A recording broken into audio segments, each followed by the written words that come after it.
In February of 2022, as Russia was beginning its invasion of Ukraine, President Zelensky of Ukraine was offered help by the United States and by the United Kingdom and by other countries to get out of what was going to be a very difficult and dangerous situation. And so he was offered the chance to sort of flee from Kyiv.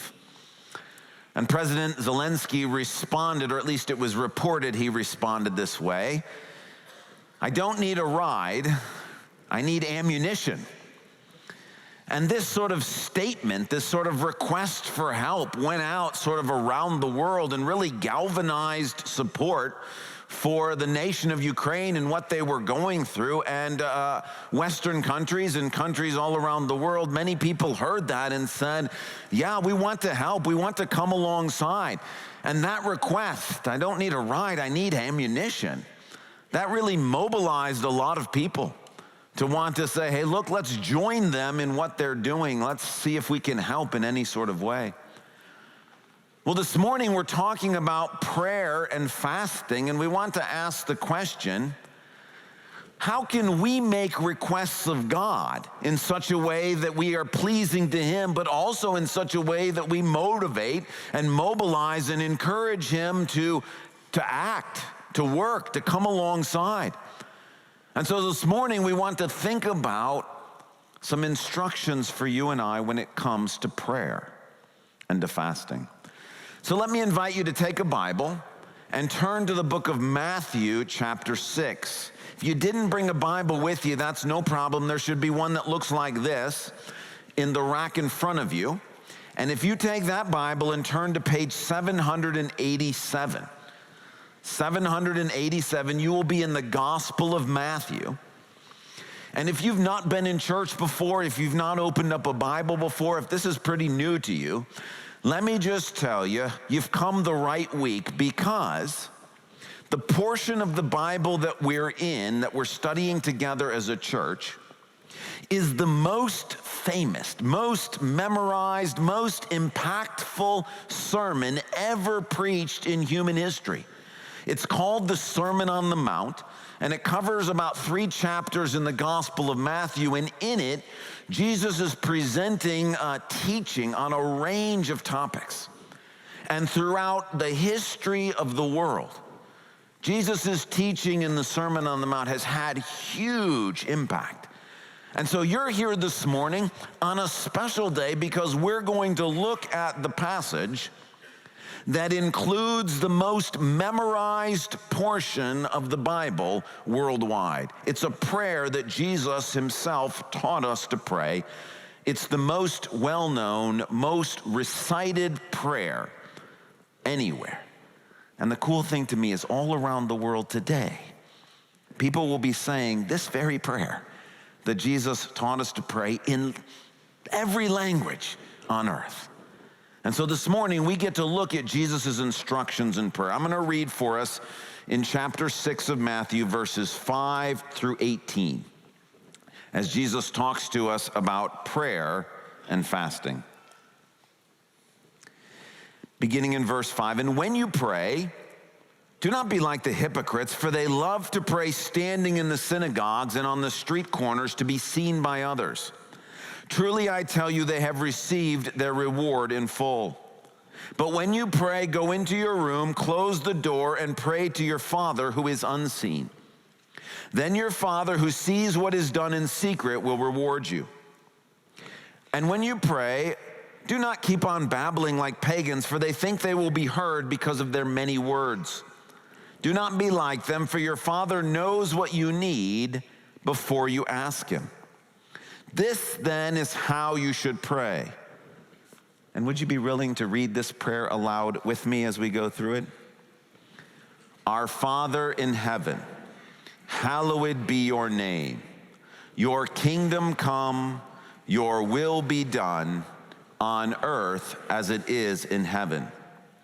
Give us today our daily bread, and forgive us our debts as we also have forgiven our debtors.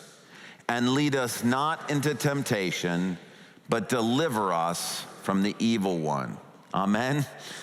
Thank you for reading that with me. Jesus goes on, for if you forgive other people when they sin against you, your heavenly Father will also forgive you. But if you do not forgive others their sins, your Father will not forgive your sins. When you fast, do not look somber as the hypocrites do, for they disfigure their faces to show others they are fasting. Truly I tell you, they have received their reward in full. But when you fast, put oil on your head and wash your face, so that it will not be obvious to others that you are fasting, but only to your Father who is unseen. And your Father who sees what is done in secret will reward you. The question we want to ask this morning is, how can you and I pray in such a way that it will be pleasing to our Father in heaven and will also motivate, encourage, mobilize God to help us in our time of need? So from this passage, I have 3 principles about how to pray in a way that's pleasing to our Father. Number 1, Jesus is teaching us in this passage to pray in a way that closes the door to this world. Jesus says literally in verse 6, when you pray, go into your room and close the door. Now we can take that literally and should. And by that, Jesus means that you and I, when we think about praying, should find some sort of space, some sort of way where we can close out the distractions of this world. It might be your office at work. It might be a prayer closet at home. It might be when you go for a run or when you're out for a walk. It might be a specific place in nature that you can be whereby you are free from the distractions of life. There's no sort of phones, or there's no people coming to bother you, or there's nothing that are going to get in the way of you connecting with God. And so Jesus says very literally, find a place, find a space where you can pray and the distractions are minimized. And again, we can take that literally, go into a room and close the door. We can also take it metaphorically, both literally and metaphorically. And what we mean metaphorically, notice that Jesus in verse 5 is complaining about hypocrites praying publicly. The reason he calls them hypocrites, a hypocrite is a person who says one thing and does another. What these people were doing is they were praying, which with their words meant they were asking God for help. But in their actions, they were doing it publicly, trying to drum up support for themselves, trying to be seen visibly by people so that they might curry favor with others and win the respect of others. In other words, they were trying to accomplish with human means the thing they were supposed to be asking God for in prayer. That's why Jesus says it's hypocritical. On one hand, you're asking God for help, and then on the other hand, in your actions, you're trying to bring it about on your own accord. That's not what prayer is. Either God's going to be the one who does the thing to help you, or you're going to bring it about in your own actions. You can't do both. And so to close the door to this world metaphorically is to commit ourselves in prayer to not trying to solve our own problems. So in the book of Acts, when the apostles in the early church were considering the things they were spending their time doing, at some point they realized they were spending so much time being concerned about the feeding of poor widows, which is incredibly important, that they said, we've got to appoint some other people to this job because we need to be about the ministry of the word and prayer. We've got to close out distractions of this world. Imagine, for example, that you're going to be heading out on a camping trip with some friends. And imagine you've sat down to pray and you want to pray about the camping trip. And as you're praying about it, all of a sudden comes to mind, oh yeah, I got to remember to email my friend and tell her to not forget the food that she agreed to bring. Now, I don't know about you, but at that moment, my temptation would be to stop praying and to quick send that email.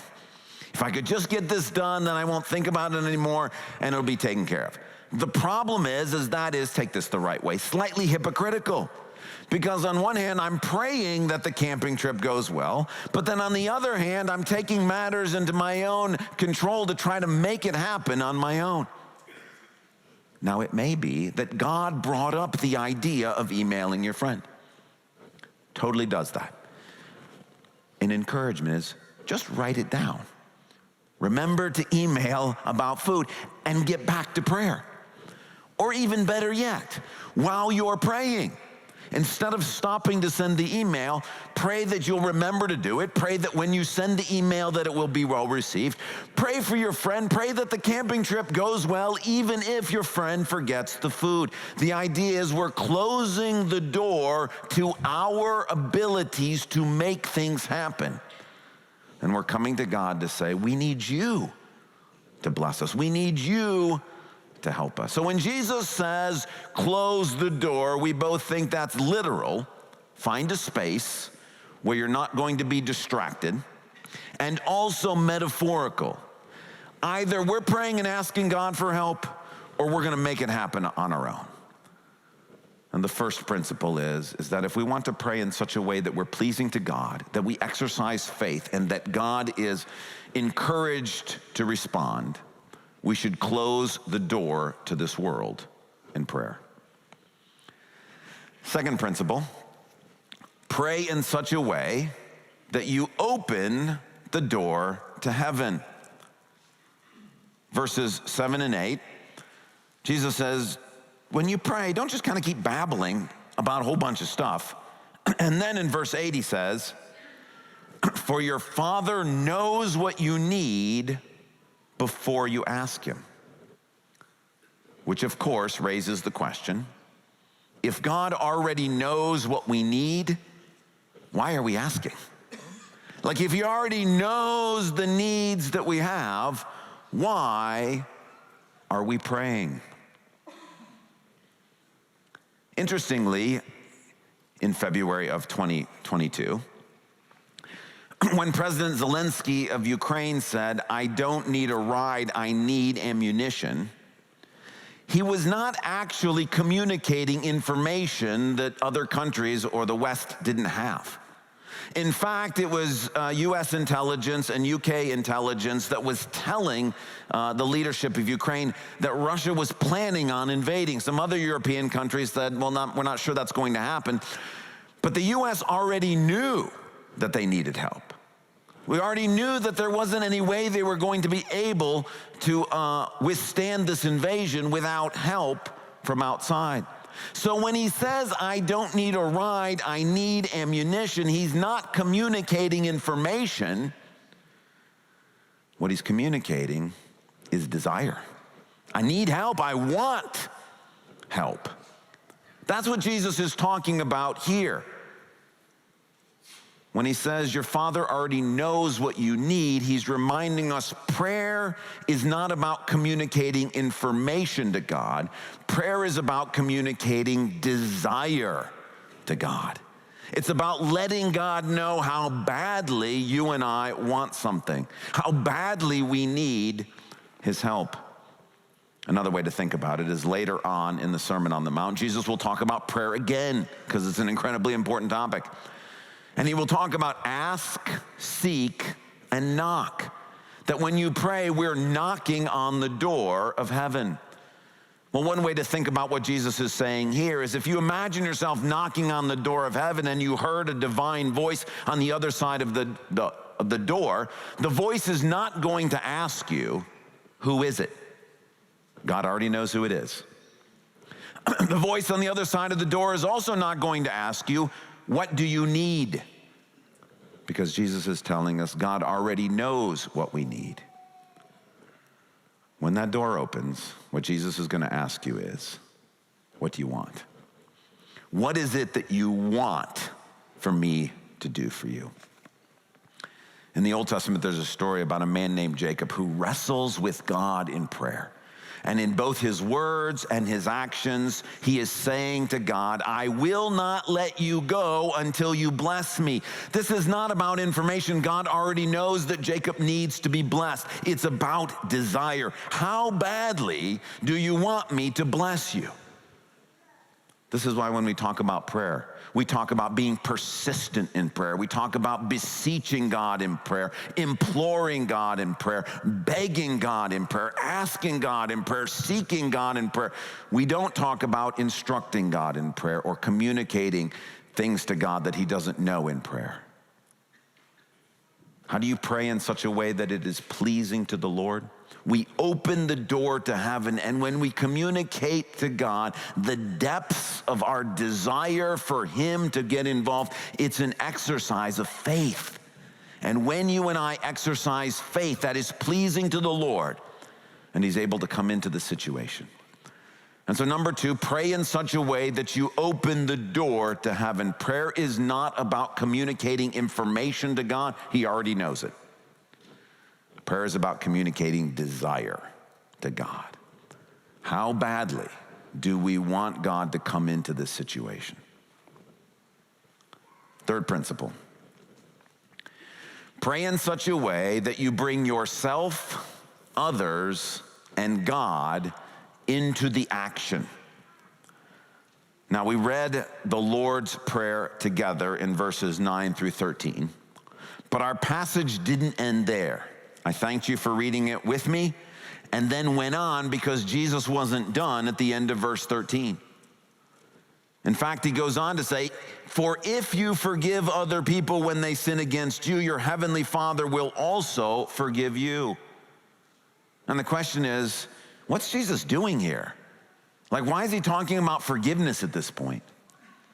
Well, if you go back through the prayer, the reason Jesus is talking about forgiveness, saying, look, if you're not going to forgive others, God's not going to forgive you. The reason why Jesus is talking about that is forgiving others is the only thing in the Lord's Prayer that we are participating in. Look back through it with me. Our Father in heaven, hallowed be your name. There's nothing for us to do in there. We're not doing anything. We're acknowledging that God's name is holy. We're acknowledging that God should be hallowed or should be set apart or should be acknowledged as being different, but we're not doing anything. Your kingdom come, your will be done on earth as it is in heaven. Again, nothing for us to do there. We're just simply asking that God's will would be done on this earth, just like it's being done in heaven. Give us today our daily bread. Do you hear anything in there for us to do? No, we're asking God, would you give us what we need in order to survive? But then look in verse 12. And forgive us our debts, still God, as we also have forgiven our debtors. Here it is. Something for us to do. That's why Jesus ends the prayer by talking about forgiveness, because it was the one thing in the prayer that we were committing ourselves to do. And the point is this: if we're going to pray after the example of Jesus, if we're going to hear the instructions that he's giving to us, what he's trying to say is, look, prayer is not about handing God a list of things that you need him to do and getting on with the rest of your life. Prayer is about understanding and identifying what is God's will and how do I invite God and myself and others into doing his will. And in this passage, God's will for us is to forgive others. And so Jesus gets to the end of the prayer and says, look, if you're really praying, then when you're done praying, you're going to do the things that God is telling you to do. In this passage, it's forgiving others. In other places, it can be confessing sin.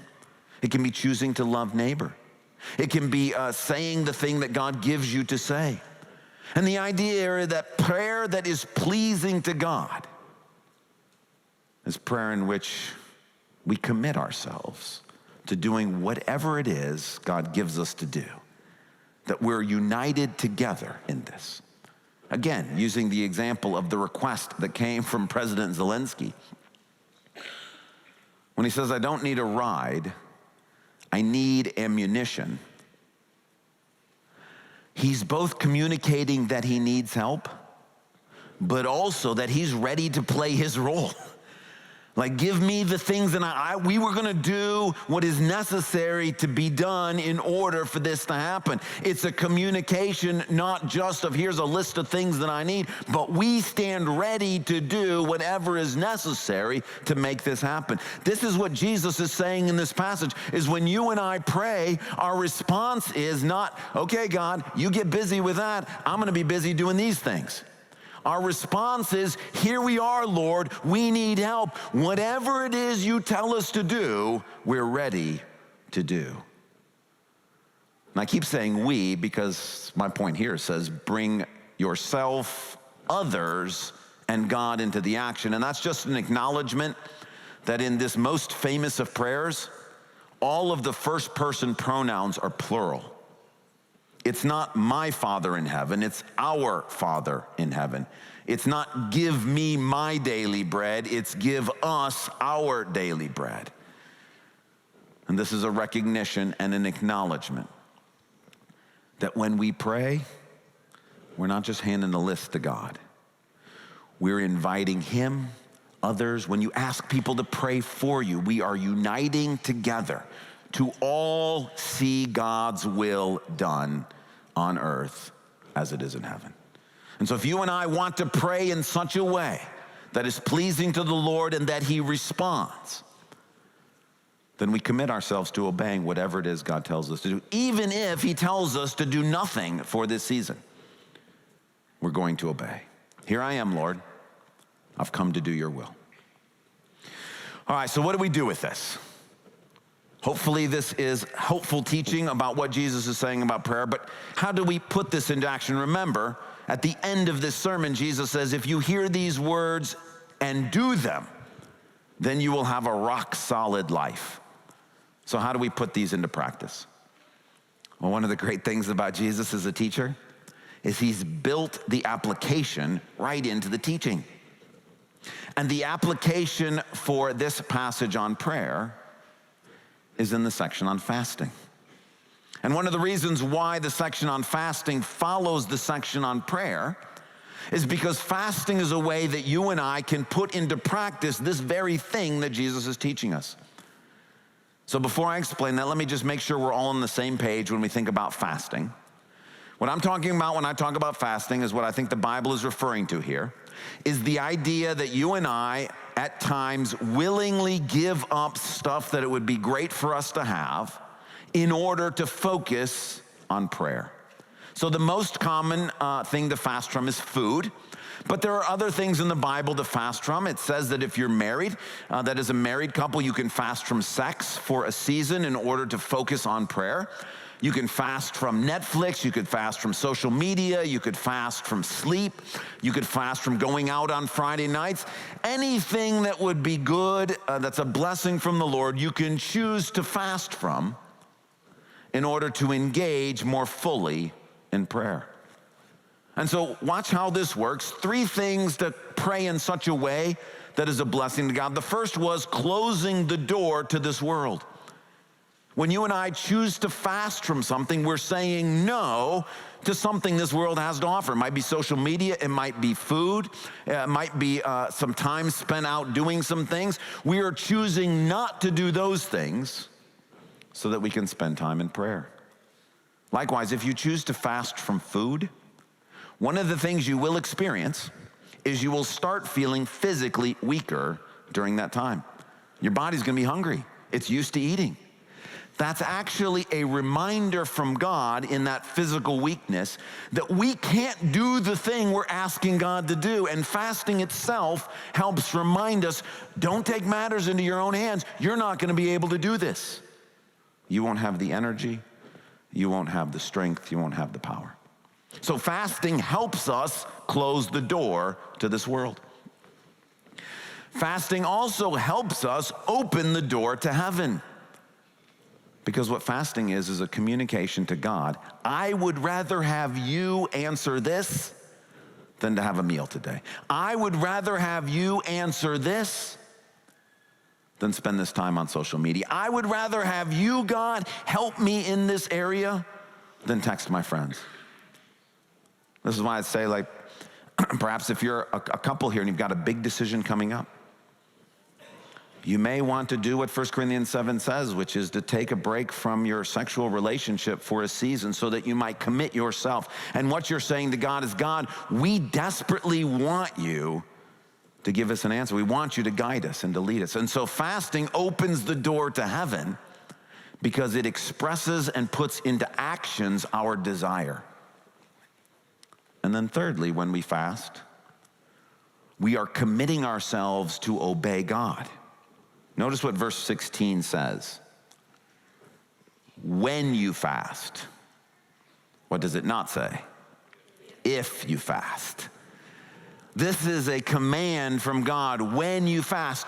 So when you and I fast, we're already obeying. And when you start obeying, it conditions you to obey more. And so when you choose to obey God by fasting, when you get into prayer and God says things like, I need you to not say anything for a while, or you feel God saying, hey, look, you need to confront this person, or you feel a conviction from the Lord that you need to stop doing something you've been doing, you're already conditioned to obey because you're fasting. And so Jesus built in the application right here. So here's your assignment for the week, and I hope you choose to accept it. Pick something to fast from or to try at some point this week. Maybe you want to say, you know what, this week, again, just for this week, to put this into practice, because Jesus says it's not those who hear these words that have a rock-solid life, it's those who do these words. And so your assignment to put into practice some way fasting, maybe you want to say this week, I am not going to look at my phone until I've prayed. So instead of your phone being the first thing you look at in the morning, you're just going to say, this week, I'm going to get up and I'm going to pray first, and then I'll look at the phone. That would be great. Maybe this week you want to give up one meal. You can pick a breakfast or a lunch or a dinner. All you got to do is just, instead of eating that meal, take the time you would have spent eating the meal and pray. That's fasting. Maybe your small group wants to fast together. And maybe you're going to decide, you know what, when we normally show up to small group, we spend the first half hour just kind of everybody catching up. That may be part of your favorite thing is the social interactions. I hope it is. But this week, perhaps you could try as a small group. You know what? When we first all show up, instead of socializing, we're going to spend an extra half hour. We're going to spend that time in prayer instead of just catching up. Again, you're not doing that for the rest of your small group, just this week. So your assignment, pick something, some way to fast. If you want to give up social media on a day and say, I'm going to spend that time in prayer, great. I'm not here to tell you exactly what to do. These are some ideas.